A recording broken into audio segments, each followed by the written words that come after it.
We are taught that the US dollar is the world's reserve currency because America is the strongest economy, that the dollar is backed by the full faith and credit of the United States. But this is the version of history written to make you feel safe holding paper money. The truth is that the dollar should have died in 1971, when President Richard Nixon destroyed the gold standard on August 15, 1971. He severed the last link between the dollar and anything of real value. The world's reserve currency was backed by nothing but a government promise. Within 2 years, the dollar had lost 40% of its value against gold. Oil-producing nations watched their wealth evaporate. Now they were being paid in paper that was worth less every month. The dollar was dying, and everyone knew it. Then something happened in 1974, something that would change the architecture of global power forever. The United States made a deal, but with the one country that controlled the resource the world needed most, Saudi Arabia. This is the story of how a bankrupt America bought the most powerful oil producer on earth, and how they enslaved every nation on the planet to a piece of paper with a dead president's face on it. To understand the deal, you must first understand how desperate the United States was in 1973. The Bretton Woods system, created in 1944, had made the dollar the world's reserve currency, but there was a catch. The dollar was pegged to gold at $35 per ounce. Any foreign government could exchange their dollars for gold from Fort Knox at that fixed rate. But by the 1960s, the US government was printing massive amounts of currency to fund the Vietnam War, and President Johnson's Great Society programs foreign central banks noticed. They began exchanging their dollars for gold. By 1971, the US gold reserves were being drained at an alarming rate. France alone demanded $191 million in gold in a single week. President Charles de Gaulle publicly called the arrangement a privilege that allowed America to export its inflation to the rest of the world. On August 15, 1971, Nixon had no choice. He closed the gold window. He announced that the United States would no longer redeem dollars for gold. The dollar was now a fiat currency, backed by nothing. The immediate result was chaos. Gold, which had been fixed at $35 per ounce, shot up to over $120. Inflation in the United States exploded. By 1973, it was running at 8.7% annually. Then came October 1973, the Yom Kippur War. Arab members of OPEC, led by Saudi Arabia, declared an oil embargo against nations supporting Israel, including the United States. The price of oil quadrupled from $3 per barrel to nearly $12. For the first time, oil-producing nations realized they held the real power. The industrial world ran on oil. Without it, factories stopped. Cars didn't move. Economies collapsed. Saudi Arabia, with the largest proven oil reserves in the world, was now the most powerful nation in OPEC. They had been selling oil for dollars that were now worth 40% less than 2 years earlier. Their wealth was being stolen by American monetary policy. If Saudi Arabia and OPEC abandoned the dollar and started pricing oil in gold, or German marks, or Japanese yen, the dollar's status as reserve currency would be finished. Every central bank in the world would dump dollars. Hyperinflation would follow. The American empire would collapse. They needed Saudi Arabia desperately. In June 1974, Secretary of State Henry Kissinger flew to Jeddah, Saudi Arabia. The meetings were secret. No press was invited. The details were not disclosed to Congress. Even the Treasury Department was kept largely in the dark. He understood power, and he understood that whoever controlled the pricing mechanism of oil controlled the world economy. His proposal to the Saudis was elegant in its brutality, and a guarantee that the House of Saud would remain in power no matter what happened in the Middle East. In exchange, Saudi Arabia would agree to 3 conditions. First, all Saudi oil sales would be denominated exclusively in US dollars. Not gold, not marks, not a basket of currencies, only dollars. Second, Saudi Arabia would use its influence to convince other OPEC members to do the same. The entire global oil market would be priced in dollars. Third, and most importantly, Saudi Arabia would invest its surplus oil revenues, its petrodollars, back into US Treasury securities. The Saudis would become one of the largest financiers of US government debt. Saudi Arabia would sell oil and receive dollars. Then they would use those same dollars to buy US government bonds, which would fund American deficit spending. The money would flow from the world to Saudi Arabia, and from Saudi Arabia back to the United States. For the Saudis, the benefits were clear. Military protection from the most powerful military on earth, and the implicit promise that the United States would never allow the House of Saud to fall, no matter how unpopular they became with their own people or their neighbors. For the United States, the benefits were even greater. Every nation on earth that wanted to buy oil, the lifeblood of industrial civilization, would be forced to acquire dollars. It didn't matter that the dollar was no longer backed by gold. It was now backed by something more valuable: the global need for energy. The agreement was signed in secret. The Treasury Saudi Arabian Joint Commission on Economic Cooperation was established in 1974. The US Congress was not informed of the full scope until decades later. By 1975, the agreement had been extended to the rest of OPEC. Oil was now priced exclusively in dollars worldwide. The petrodollar system was born. To understand how this system enslaves the world, you need to understand the mechanics of what economists call exorbitant privilege. You must import it from Saudi Arabia. But Saudi Arabia will only accept payment in US dollars. How do you get dollars? You must export goods to America or to countries that have dollars. This means you must structure your entire economy around producing goods that Americans want to buy. You must run a trade surplus with the United States. You must accumulate dollars as reserves. But you have a unique advantage. You can print the currency that oil is priced in.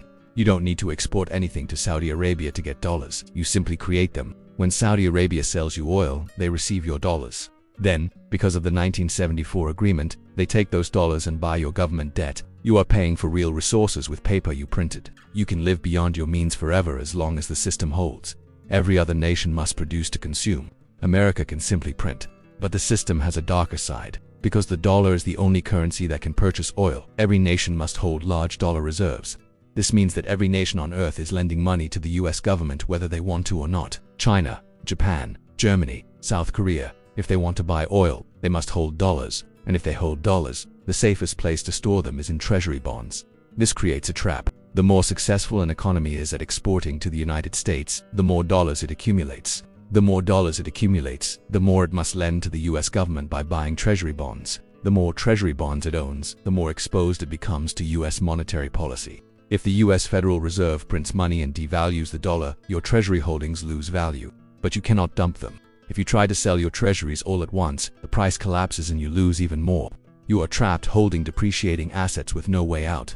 This is the slavery of the petrodollar system. Nations work. They produce real goods. Then they must lend those dollars back to America by buying government debt that depreciates in value every year. The country that produces nothing exports its inflation to the world. The countries that produce everything accumulate paper that loses value. This is not a free market. This is a system of extraction. The petrodollar system is not maintained by economic efficiency. It is maintained by military force. Consider what happened to nations that tried to escape it. In 2000, Saddam Hussein announced that Iraq would begin selling oil in euros instead of dollars. He called the dollar a currency of an enemy state. Within 3 years, Iraq was invaded. Saddam was hanged. Iraqi oil sales returned to dollars. In 2009, Muammar Gaddafi proposed the creation of a gold-backed dinar for African and Middle Eastern oil sales. He had been trying to convince other African nations to abandon the dollar and the euro. In 2011, NATO intervened in Libya. Gaddafi was killed. Libyan oil sales returned to dollars. These are not coincidences. They are enforcement actions. The petrodollar system requires universal compliance. If even one major oil producer abandons the dollar, others will follow.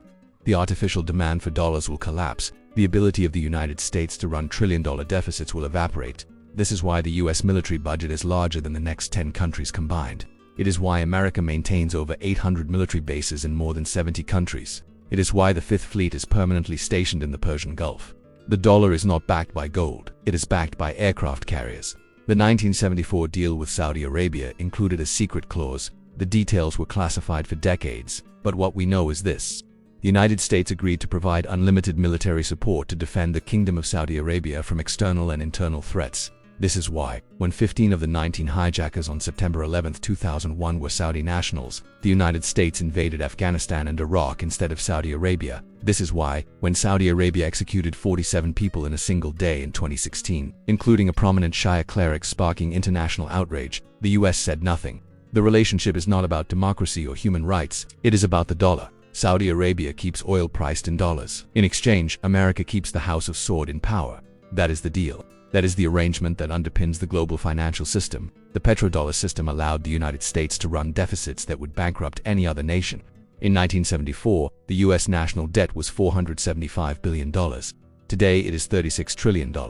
That is a 75-fold increase in 50 years. No economy can grow fast enough to justify that level of debt accumulation. But America didn't need to grow. It needed the world to keep buying oil in dollars. As long as that happened, foreign central banks would be forced to hold dollars. As long as they held dollars, they would buy treasury bonds. As long as they bought treasury bonds, the US government could keep borrowing.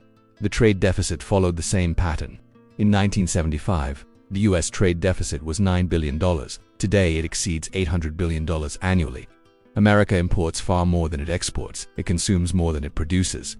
In any normal economy, this would be catastrophic. The currency would collapse. Interest rates would skyrocket. inflation would explode. But the petrodollar system prevents this. As long as oil is priced in dollars, foreign nations need dollars. As long as they need dollars, they will accept them in trade. As long as they accept them in trade, America can keep printing. The cost is borne by the rest of the world, particularly by developing nations. Countries in Asia, Latin America, and Africa must earn dollars to buy oil. This means they must export to the United States or to countries that have dollars. They must suppress their own wages to remain competitive. They must accept worse terms of trade. Meanwhile, their educated workers emigrate to America seeking higher dollar wages. Their brightest minds leave. Their capital flows to US financial markets seeking dollar returns. They are hollowed out. This is not a conspiracy theory. This is the structure of the global economy. It is the reason why wealth flows from poor countries to rich countries, even though poor countries have younger populations and higher growth rates. The petrodollar system extracts wealth from the global south and transfers it to the United States. It is the most sophisticated system of extraction ever created. And it all began with a secret meeting in Jeddah in 1974. For 50 years, the petrodollar system functioned exactly as designed. The dollar remained the world's reserve currency despite having no intrinsic value. The United States ran unlimited deficits. The global south subsidized American consumption. But the system is now breaking. In 2023, Saudi Arabia did something unthinkable. For the first time since 1974, they sold oil to China in yuan, not dollars yuan. In March 2023, Saudi Arabia and China signed a comprehensive strategic partnership. Part of that agreement included yuan-denominated oil contracts. The Saudi leadership stated publicly that they are open to settling oil sales in multiple currencies. This is not a small development. This is the foundation cracking. If Saudi Arabia abandons the dollar for oil sales, the entire petrodollar system collapses. Every other oil producer will follow. The artificial demand for dollars will evaporate. Central banks will dump their treasury holdings. The dollar will hyperinflate, but Saudi Arabia is not alone. Russia, after being sanctioned and cut off from SWIFT in 2022, now sells oil to India in rubles and to China in yuan. Iran, also sanctioned, never used the petrodollar system fully to begin with. Venezuela is negotiating yuan deals. The BRICS nations, Brazil, Russia, India, China, and South Africa, are actively building an alternative payment system. They are creating a new reserve currency backed by a basket of commodities, including oil and gold. They are laying the infrastructure to bypass the dollar entirely. At the BRICS summit in 2023, the bloc invited 6 new members, including Saudi Arabia. If Saudi Arabia joins BRICS formally and begins pricing oil in the BRICS currency, the petrodollar era is over. The United States sees this. The anxiety in Washington is palpable, but the tools that worked in 2003 and 2011 do not work now. You cannot invade China. You cannot bomb Russia. You cannot regime change India. The world has changed, and the 1974 deal that gave America 50 years of unearned wealth is expiring. The lesson of the petrodollar is the same as the lesson of the Berlin-Baghdad Railway. Infrastructure is power. In 1914, the British Empire destroyed the world to stop a railroad because they understood that the railway would end their control of global trade. In 1974, the United States built a financial railway, the petrodollar system, that forced every nation to use its currency to buy energy. Both systems relied on the same thing, control of the essential resource. In 1914, it was the route to India and the Middle East. In 1974, it was oil, and both systems were maintained by the same tool, military force. The difference is that the petrodollar system worked. For 50 years, it extracted wealth from the world and funneled it to the United States. It allowed America to print its way to prosperity while the rest of the world labored with every empire falls. Not because they are weak, but because they overextend. The very system that gave them power becomes the source of their vulnerability. The United States is now trapped by its own creation. The petrodollar system requires that oil remains priced in dollars, but the nations that produce oil no longer trust the dollar. They have watched the US print $10 trillion since 2008. They have watched inflation destroy the value of their reserves. They have watched the weaponization of the dollar through sanctions. They are building an exit, not because they hate America, but because they have learned the lesson that the Ottomans learned in 1914. When you allow another power to control your critical infrastructure, you become a target. The Belt and Road Initiative is China's version of the Berlin-Baghdad Railway. It is an attempt to connect Asia, Europe, and Africa through infrastructure that China controls, bypassing the dollar system. The United States is responding the same way Britain did in 1914, with panic, with sanctions, with military posturing, with attempts to block the construction at every turn. History does not repeat, but it rhymes. The petrodollar system is not dying because of bad policy or corruption. It is dying because it was built on an impossible promise. The promise that one nation could print unlimited money and the rest of the world would accept it forever. For 50 years, that promise held, but only because the alternative was war. The nations of the world accepted dollars because the US, Military made rejection too costly. Now the cost of acceptance has become greater than the cost of rejection. China, Russia, India, and Saudi Arabia have decided that the risk of continuing in the system is greater than the risk of leaving it. The 1974 deal that Henry Kissinger made in Jeddah was not a negotiation between equals, it was a transaction. America bought Saudi Arabia's compliance with a promise of protection. Saudi Arabia sold the world's energy security for a guarantee of regime survival.